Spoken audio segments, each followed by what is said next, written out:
నమస్తే అండి, ఎలా ఉన్నారు అందరూ? బాగున్నారా? నేనైతే బాగున్నానండి. మీ అందరికీ అమ్మవారి ఆశీస్సులు ఎల్లప్పుడూ ఉండాలని కోరుకుంటూ, అప్పులు తీర్చలేని పరిస్థితిగా ఉందండి. దానివల్ల మానసికంగా, ఆర్థికంగా, శారీరకంగా చాలా ఇబ్బందులు ఎదుర్కొంటున్నామని, వాటి నుంచి బయటపడడానికి ఏదైనా పరిష్కార మార్గం ఏదైనా ఉంటే చెప్పండి అని అడుగుతున్నారు. ఆ విషయం మీదనే ఈరోజు వీడియో ఉంటుందండి. అయితే ముందు వీడియోల్లో అప్పుల గురించి చాలా అనేక రకాలైన పరిహారాల గురించి నేను చెప్పాను. ఒకసారి మీరు ఛానల్లోకి వెళ్ళి మీరు చేయగలిగే వాటిల్లో నుంచి ఏదో ఒకటి మీరు చూస్ చేసుకొని ప్రయత్నం చేయండి. అయితే కొందరు అన్నారు, మీరు చెప్పిన పరిహారాల నుంచి మాకు టైము అలానే పదార్థాలు మా దగ్గర లేవండి, చేయలేని పరిస్థితిగా ఉంది, అంతకంటే ఈజీగా ఉండే పరిహారం ఏదైనా ఉంటే కనుక చెప్పండి అని అన్నారు. తప్పకుండా మీరు ఈ పరిహారం చేసి చూడండి, నమ్మకంతో చేసి చూడండి. ఈ పరిహారం చేసేటప్పుడు మీకు ఎలాంటి నియమ నిబంధనలు అంటూ ఏమీ లేవు, ప్రతి ఒక్కరు కూడా చేసుకోవచ్చు. మనం తీసుకున్న అప్పులు తీర్చలేకపోవడానికి కారణం ఏంటంటే కొన్ని బలమైన కారణాలు ఉన్నాయి.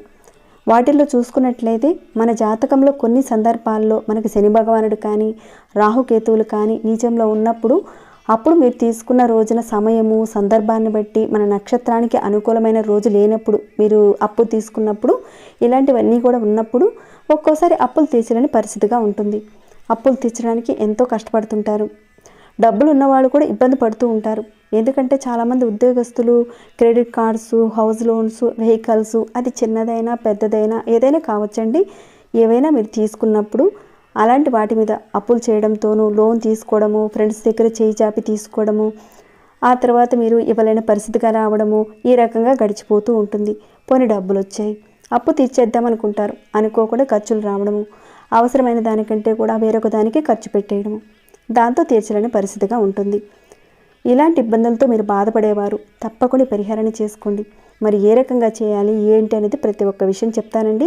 స్కిప్ చేయకుండా వీడియో ఎండ్ వరకు చూడండి, అన్ని విషయాలు తెలుస్తాయి. అలానే మీకు ఎలాంటి డౌట్స్ కూడా రావు. చూసి వెళ్ళేటప్పుడు ప్రతి ఒక్కరూ కూడా ఒక చిన్న లైక్ ఇస్తారని నేను భావిస్తున్నాను. సబ్స్క్రైబ్ కాకుండా కొత్త వారు చూస్తుంటే మన ఛానల్లో ప్రతి ఒక్క సమస్యకు అనేక రకాలైన పరిహారాలు, పూజలు ఉన్నాయి. మీరు ఒకసారి వీడియోలోకి వెళ్ళి చూడండి.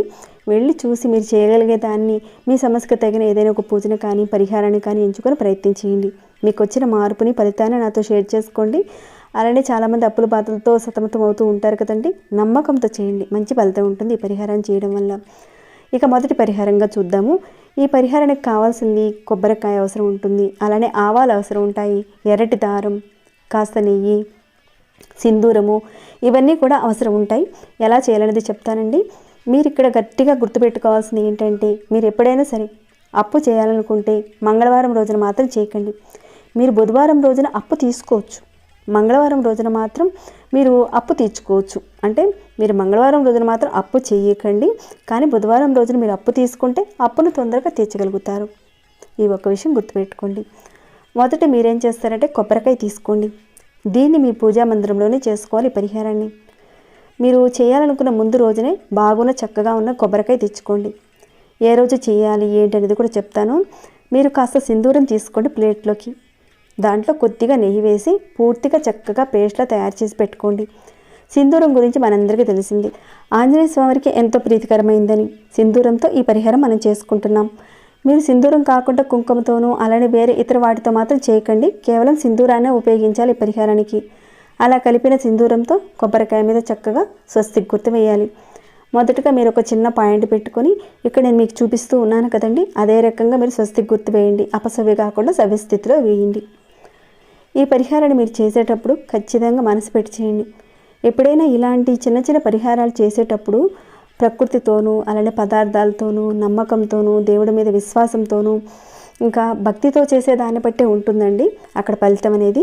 ఈ పరిహారాన్ని చేసేటప్పుడు మనస్ఫూర్తిగా మీ యొక్క సమస్యలకు మార్గాలు తెలియాలి, ఎంతో కొంత మీకు మార్పు కనిపించాలి అని ఆ భగవంతుడిని కోరుకొని చేస్తే ఖచ్చితంగా వాటి నుంచి బయటపడతారు. ఇది మొదటి పరిహారంగా చెప్తున్నానండి. ఈ రకంగా చేయండి. స్వస్తిక్ గుర్తు వేసిన తర్వాత ఎరుపు దారం తీసుకోండి. మీ కుటుంబ సభ్యుల్లో హైట్ ఎవరైతే ఎక్కువగా ఉన్నారో, అంటే దాదాపుగా ఒక 6 అడుగులు పొడవున్న దారం తీసుకోవాలి పరిహారానికి. మామూలుగా ఇలాంటి ఎర్రటి దారం తీసుకోవచ్చు, లేదంటే ఇక్కడ మీరు చూస్తున్నారు కదండి మిక్స్డ్ కలర్ దారం, అలాంటిదైనా సరే తీసుకోండి. మీరేం చేస్తారంటే ఈ కొబ్బరికాయ చుట్టూతా కట్టాలి. ఇన్ని రౌండ్లు చుట్టాలి అనేం లెక్కే లేదండి. మీరు తీసుకున్న ఈ 6 అడుగుల దారంతో చుట్టాలి. మీకు అర్థం కావాలని ఈ రకంగా చూపిస్తున్నాను, అంతేగాని మీ వరకు అనుకోండి 6 అడుగుల దారంతో చుట్టాలి. చుట్టేసిన తర్వాత మీరు ఏం చేస్తారంటే ఆ కొబ్బరికాయని మీ 2 చేతులతో పట్టుకొని మీ మనసులో మీరు చేసిన అప్పులన్నీ తీరిపోవాలని చెప్పుకోండి. ఈ పరిహారాన్ని మీరు మంగళవారం రోజున చేయాలి. దేవతా మందిరంలో ఈ పరిహారాన్ని మీరు చేసేటప్పుడు మీరు దేవుడి దగ్గర దీపారాధన చేయనవసరం లేదు, పూజ కూడా ఏది అవసరం లేదు. అక్కడ చక్కగా వెళ్ళి కూర్చొని దండం పెట్టుకొని ఇక్కడ నేను మీకు చూపిస్తున్న విధంగా కొబ్బరికాయకి ఎర్రదారం కట్టి మీ కోరికలు చెప్పుకొని అప్పులు తీరిపోవాలని, బాధలు చెప్పుకొని సమస్యల నుంచి బయటపడాలని కోరుకొని ఈ కొబ్బరికాయని తీసుకువెళ్ళి ఏదైనా మీకు దగ్గరలో పారే నీరుంటే, అంటే అదే రోజున ఏదైనా దగ్గరలో పారే నీరు ఉంటే కనుక చెరువు కానీ మంచినీరు కానీ నది కానీ అలాంటివి ఉంటే కనుక అక్కడికి వెళ్ళి నదిలో వదిలేయండి. ఈ రకంగా మీరు పరిహారం చేసుకోవాలి. అప్పుల బాధల నుంచి మీరు చక్కగా బయటపడతారు. అంటే ఇప్పటికిప్పుడే మీరు ఎక్కువగా మొత్తం తీర్చలేకపోయినా కానీ నెమ్మదిగా తీర్చగలిగే శక్తి అనేది ఆ భగవంతుడు మీకు కలిగిస్తాడు. ఇక తర్వాత మరొక పరిహారం గురించి కూడా చూద్దాం. ఇక్కడ మీరు చూస్తున్నది ఆవాలకు చాలా శక్తి ఉంటుందండి. ఒకప్పుడు వ్యవసాయ పొలాల్లో వరి పంట అయిపోయిన తర్వాత మినుములు, పెసలు అలాంటివి వేసేవారు. వాటితో పాటుగా ఈ ఆవాలను కూడా వేసేవారు గట్ల మీద. ఎందుకంటే వాళ్ళ పొలంలో నకారాత్మక శక్తి అనేది రాకుండా ఉండడానికి, అలానే పురుగులు పట్టకుండా ఉండడానికని ఆవాలు వేసేవారు వాళ్ళు. దీంట్లో ఉన్న శక్తి ఏంటంటే ఈ ఆవాల్లో గ్రహస్థితిని అడ్డుకునే ఒక శక్తి ఉంటుంది. ఎవరైతే అప్పుల బాధలతో బాధపడుతున్నారో మీ ఇంటి దగ్గర ఇక్కడ నేను జస్ట్ పేపర్ మీద వేసి చూపిస్తానండి. ఇక్కడ చూడండి, ఇది మీ ఇల్లు అనుకున్నారు. చుట్టూతా ప్రహరీ గోడ ఉంటుంది.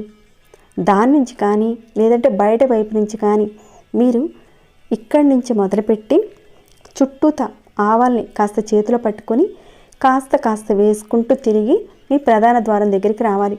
అంటే కొద్దిగా ఆవాలు వేసుకుంటూ రావాలి. కాస్త పిడికిడ ఆవాలు మీ చేతిలో పట్టుకుని ఇంటి చుట్టూతా రౌండ్గా తిరుగుతూ లోపల వైపుకి కాదండి బయట వైపునే చేయాలి. ఈ పరిహారాన్ని మనం ఎప్పుడు చేయాలి? మంగళవారం రోజునే చేయాలి ఈ పరిహారాన్ని. ఇలా చేయడానికి కలిగిన ఉద్దేశం ఏంటంటే మీ ఇంటికి ఒక బంధనం వేసినట్టు వస్తుంది. ఒకవేళ మీ ఇంట్లో నకారాత్మక శక్తి ఉందనుకోండి, అప్పులు తీర్చలేని పరిస్థితి కూడా వస్తుంది. ముందు వీడియోలో నేను మైత్రి ముహూర్తం గురించి కూడా చెప్పాను. ఆ ముహూర్తంలో కాస్తని మీరు అప్పు తీరిస్తే తొందరగా అప్పును తీర్చగలుగుతారని చెప్పాను. కానీ ఇంట్లో నకారాత్మక శక్తి ఉన్నా కానీ అప్పులు తీర్చడానికి అడ్డంకులు వస్తాయి. కాబట్టి చెప్పుకున్న మైత్రి ముహూర్తంలో మీరు ఆ పరిహారం చేసుకున్నా లేదంటే వేరొక పరిహారం చేసుకున్నా కానీ నకారాత్మక శక్తిని కూడా మీరు పోగొట్టుకోవాలి.